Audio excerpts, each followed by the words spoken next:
Today's video, I'm going to be covering these Lorcana spoilers. I am super excited about them. Lots of very interesting things. A lot of people are complaining about power creep and how there's a lot of cards that quest for 3, but I mean, like, isn't there like 3 cards in every color that currently quest for 3 at least? So I don't know how people are coming to these conclusions this quickly. Like purple, for example, has Elsa, Ursula, Facilier, Green's got Mad Hatter, Cusco, probably something else. Like, there's a lot of colors that already have a lot of things that quest for 3.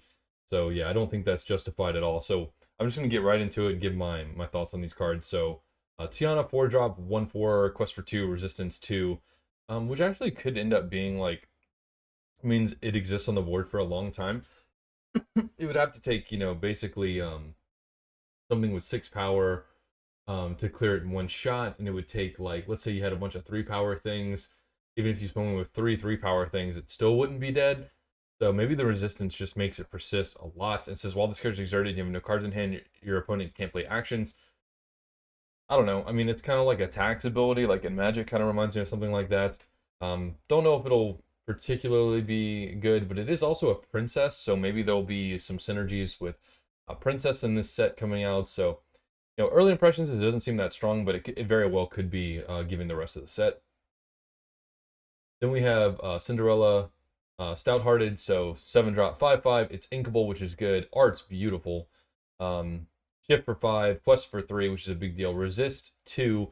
So, I mean, while it's only a 5/5, it basically can withstand an attack from something that has 6 or more power. 7 would be even, but yeah, it's probably pretty sticky. And then it says whenever you play a song, this character may challenge ready characters.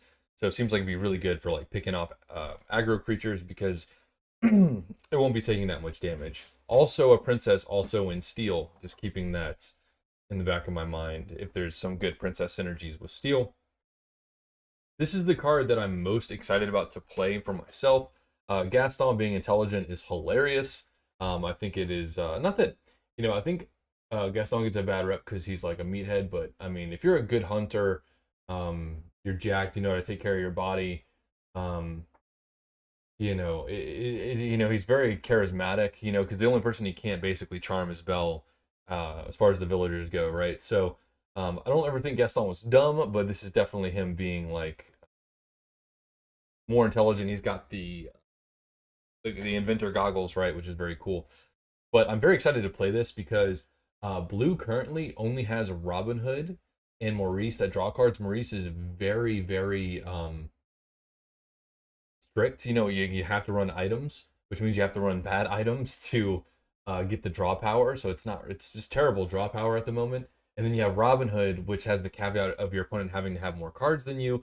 But in blue, you ramp, so the likelihood that you'll have less cards in them is pretty high. So um, Robin Hood's very good, obviously. And now we have another 6-drop card that will just not only draw a card and give you card advantage, but you look at the top 3, put 1 in your hand, the rest of the bottom. And he quests for 3, which I do not think is relevant. And it says intellectual powerhouse. So obviously they're going for Gaston being very intelligent, which again I find hilarious.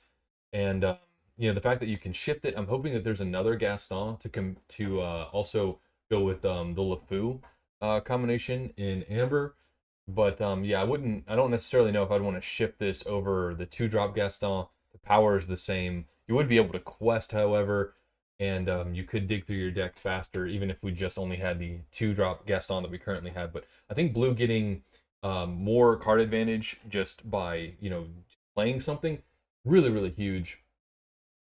Maybe something like Ruby Sapphire Control might be viable now with something like this. So yeah, we'll have to see, but I'm very, very impressed. Could even make Blurple a lot stronger because now you have Maleficent and Gaston as cards that are basically floaters that allow you to get card advantage while adding bodies to the board. So yeah, very excited for this card. All right, now we have Dinner Bell. It's non-inkable, which I think is the biggest problem with the card. Um, Tap it, pay 2, draw cards equal to the damage on chosen character of yours, then banish them. So you have to give up a card to get anything, plus invest a minimum of 6. So yeah, it just seems like a really bad magic mirror. But red doesn't have any inherent draw power. Excuse me, did not mean to hit my mic. So yeah, we'll just have to see. There might be some more item synergy in this set other than just more items being printed. So we'll see. But right now, it's definitely not strong with what we know. Raya, not sure. 4-drop 5/3. Quest for 1. It's pretty underwhelming. Much to say there. Let's see. Getting a bunch of ads here at the bottom. I wish I could just get rid of those, but maybe if I do this, I can drop that. Seeing the ads was bothersome, and maybe I'll fit. Aha! Take that. So, Bell Hidden Archer, probably the best card in the set. At least I hope they don't get much stronger than this. 5-drop 3/3, quest for 3, shift 3. Whenever this character is challenged, the challenging character's player discards all cards in their hand. So, playing this with Iago, John Silver, and so on, like making them attack Bell is definitely going to be a strategy. Just in timing the Bell is definitely going to be a strategy. The fact that you can cheat it out via shifting or with just in time, or even like, can you imagine just like Mickey into this even? So yeah, there's a lot of ways of getting this card out early, and you can just like go to town with it. So I do expect Sapphire Emerald to try and be a thing now as well. This card is absolutely insane. Yes, it can be or smashed. Yes, it can be dragon fired. Yes, it can be let it go. All this kind of stuff. You're not always going to have the answer to it other than combat, and that's when the card's just going to be insane. Especially if you don't even have to shift it. If you can cheat it out with just in time, Mickey, and so on. It doesn't matter if your opponent removes it. Like with something like Let It Go, if you do shift it, you get 2 cards in your ink. Like this card is just going to be an absolute menace, an absolute staple, and it's going to be very expensive. So just look out for this card. It's basically going to warp the meta around it. Let's see. Okay, the Sorcerer's Spellbook, 3 costs, non-inkable, tap, pay 1, gain a lore.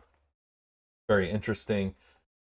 Could be played in aggro. You know, I can see a home for it in control. It depends on how many control, like more control tools we get, because they might end up just wanting to, you know, slap one of these down and, you know, control the board with like be prepareds and stuff, and then still being able to gain lore without having characters. It's an interesting card. Not sure how impactful it'll be. It might be too slow. We just have to see with the rest of the meta, but it's very, very interesting. Winnie the Pooh.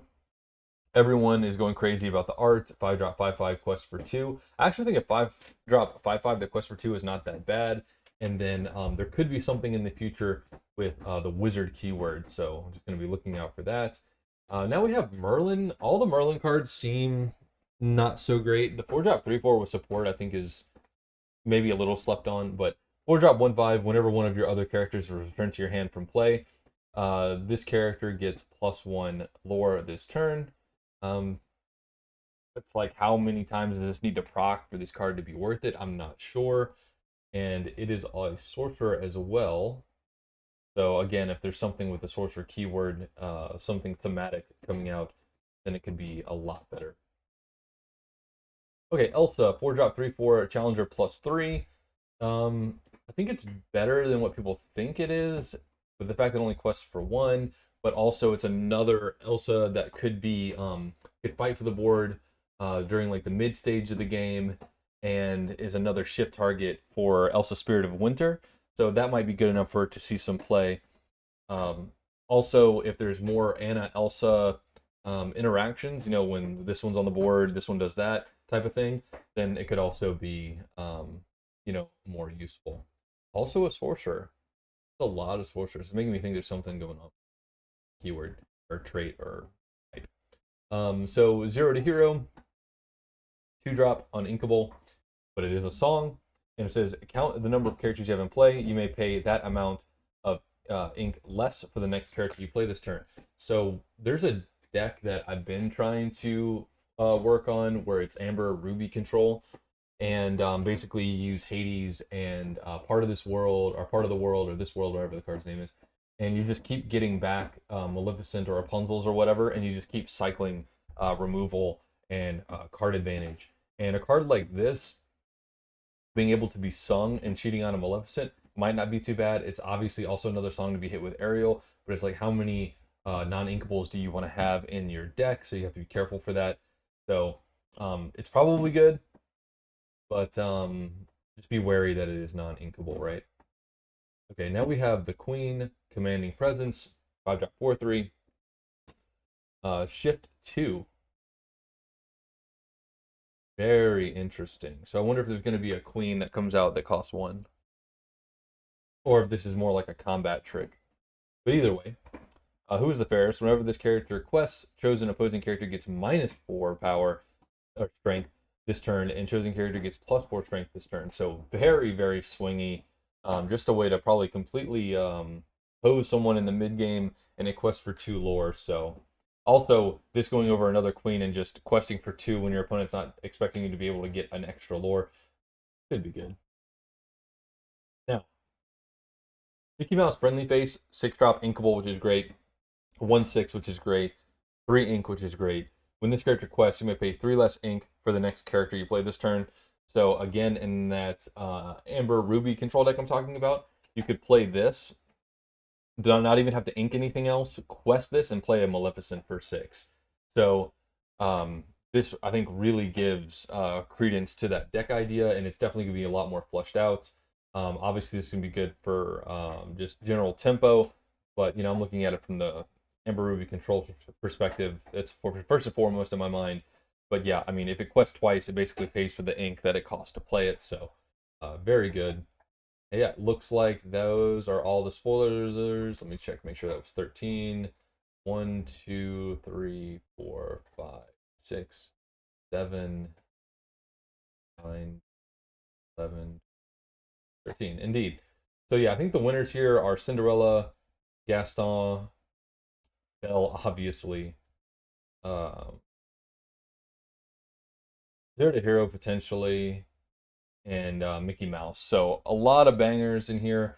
Obviously, the other cards are, you know, have the potential to be very good as well, but those are the ones that are like very obviously very strong. So if you guys want to see me cover spoilers on the channel in the future, let me know. Trying to break into the Lorcana space a bit, but seems like you kind of just have to have luck on your side a little bit for it to happen. But thank you guys for watching, and I'll see you tomorrow.